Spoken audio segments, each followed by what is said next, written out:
What's good, YouTube? It's Rage Real. So in today's video, I'm gonna bring y'all some competitive gameplay against a top 100 player in Reg. So if you enjoyed this video, go and drop a like on the video right now. Go ahead and sub and turn on post notifications on. Now I do ask if you find any value whatsoever throughout this video. If you do me a favor, watch at least 30 seconds of any ad that you may see. I would greatly appreciate that, because if you didn't know, when you skip ad, I actually do not get paid, and I want to become a full-time YouTuber, so I would greatly appreciate that. So right here, as you can tell, I'm setting up my depth chart for my Packers. So to kind of give you a backstory on this, I actually did not plan on recording this. So this is actually just me going into on my backup account, because if you didn't know, I have two accounts. I have one which is my main account, my Rage Rail account, and I have a backup account, which is this one. Now this backup account, this is primarily for me getting schemes and getting gameplay for you guys. So any type of scheme video that you see me do, this is what the account I go on to get gameplay. This is also the account I use for my ebook. So if somebody wanted an ebook and I kind of wanted to see what formations I like, then this is actually the account that I get on to see about that. So there's a lot of things I do on this account. So actually this game right here I'm loading up, I actually wanted to start practicing my scheme, because I know you guys don't know, but with my CFL and everything, I actually, it frustrates me because I lost a couple games, and the reason why I lost is just simply because I kind of forgot my own setup. So I actually decided, hey, I'm actually gonna hop on my backup account, and I'm actually gonna try and see if I can just kind of remember my dots I used to come up with, because what happens is when I do scheme videos, like I said, I do multiple formations, I do multiple ebooks for people, so I have all these different setups that I'm going through and doing, and it makes me forget my personal own setup. So I actually decided just to hop on, and I don't always use the Packers. I just wanted to use them because I actually seen a Black Rain video, and he was talking about the Packers, how good they were. I don't remember when this video, it's like an older video of his. I seen it pop up on my recommendations, so I was like, oh, let me check it out. And so yeah, that's what he was talking. He was talking about the Packers and how easy it was to play with them. So I said, you know what, let me roll with the Packers, because like I said, normally I'm always labbing with different teams. That's why in my scheme video y'all see different teams, because I'm always just playing with different teams. So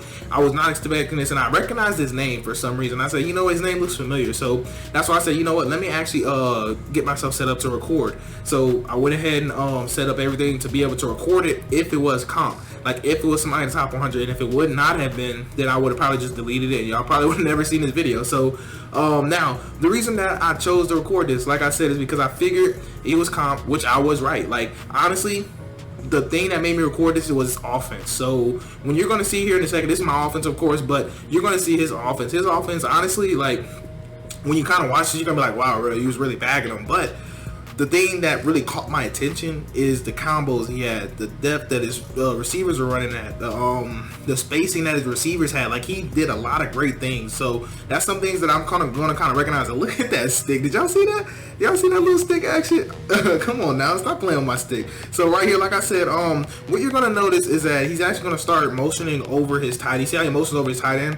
Now normally Za'Darius Smith, he's actually gonna get a crazy animation and go ahead and rush the passer. So he didn't want to deal with that. So his way of actually kind of nullifying the little blitz I set up is actually just motioning a tight end to block. So that's why he was struggling against me a lot, because if you think about it, when he motions that guy over, he essentially is blocking 6 people, right? And I'm only sending out, well, I'm sending out 8 people because I'm rushing 3, so that's 11. So I have 8 people in coverage versus his 4 receivers. So I'm guaranteed to have the best odds. So like I said, this scheme that he's running is out of the empty niner, I think it's called empty stealer. It's empty stealer. So he's running empty stealer, and just look at these concepts. Like I know y'all are probably thinking, real, you got him all the way back, but it's just the concepts that really caught my attention. And the thing I liked about him is that he definitely passed the ball. So that's why I said y'all pretty much enjoy this, because you can kind of see the little different dots he had, like that right there. It's just his only downfall is honestly just blocking that tight end every single play. There's other ways you can block the blitz that I use, because I'm essentially only sending 3 people. I can send more if I want to, but I always start off sending 3, and if you know how to block it and you're dotting me up, then I'll send more. But if you're blocking it and you're not dotting me up, I'm just going to still send 3, if that makes sense. So anyway, you can tell right there, perfect example. So you see how he got through? He actually did not try to block his tight end. So after that, he pretty much said, you know what, this is going to be the only answer I can do. So I kind of just nullified his offense right there as he threw me a blind read. So the reason, like I said, he always had somebody open. He just never made the correct read, and that was really his downfall. But anyway, we make a nice little pick right there. Now right there we had the flats wide open. Go ahead and glitch out the little CPU, because you know how easy it is to do that. So that's gonna set up some nice first and goal. So I think so far I've only missed 2 passes, I think, or it might have been 1. So right there we do hit our little RPO. We actually see right here in a second. Audio actually don't show it, but we're going to go into his offensive play right here. So like I said, he has 2 crosser routes and he has that hitch route. So he probably would have had that crosser, but the thing was, he just did not sit in the pocket. So had he just calmed down, sit in the pocket, and deliver a read just like that right there, but they actually did sell that. He threw that a tad bit too late. If he'd have threw that earlier, that would have been a dot, but he threw it a little too late. That's what gave Darnell Savage a chance. And I think at this point, I have full momentum, so I don't even think at this point he's even trying to, you know, establish reads and everything. I think he's kind of just testing out his own offense at this point because his read's starting to get a little finicky. So he was on point that first drive and the second drive, but now, you know, like I said right here, I actually switched it up. It was the first time ever going straight man coverage, and had I played zone, he would have had either one of those hitches route open. So that's why I said eventually I might make a video about this empty Steeler formation. It's one of them that was kind of sitting on in my back pocket, as right there, that was a terrible read. But if you go back and look, had he just calmed down, he would have had that inside dig route that was going to get wide open because of the route progression that he had on the field. So right there, we do find a little swing route right there, easy. So now, like I said, we're taking a commanding lead. You can tell his RPO play, but we're taking a commanding lead. Like I said, he got a stop route with 2 crossers. He had that crosser, but he threw it a tad bit too late. But either way, he still delivered a dot right there. So like I said, just look at the combos. Like the combos are really, really nice. So that's why I said, you know, hey, let me go back and look at this game. So that's what I actually did. I went back. So after this game was played, I went back and kind of looked at it, and I was like, wow, he's actually delivering some dots. So that's why I said I really might want to bring this scheme to y'all. So drop a like right here if you do want to see this scheme that he's running, because although he's making the wrong reads, it still is a nice scheme.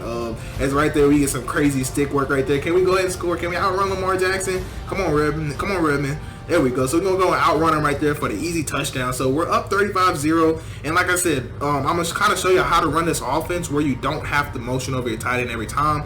And I'm pretty sure the only reason he's doing that because that's his only way he can block the blitz. And like I said, there's a whole lot more better ways that you actually can set this offense up.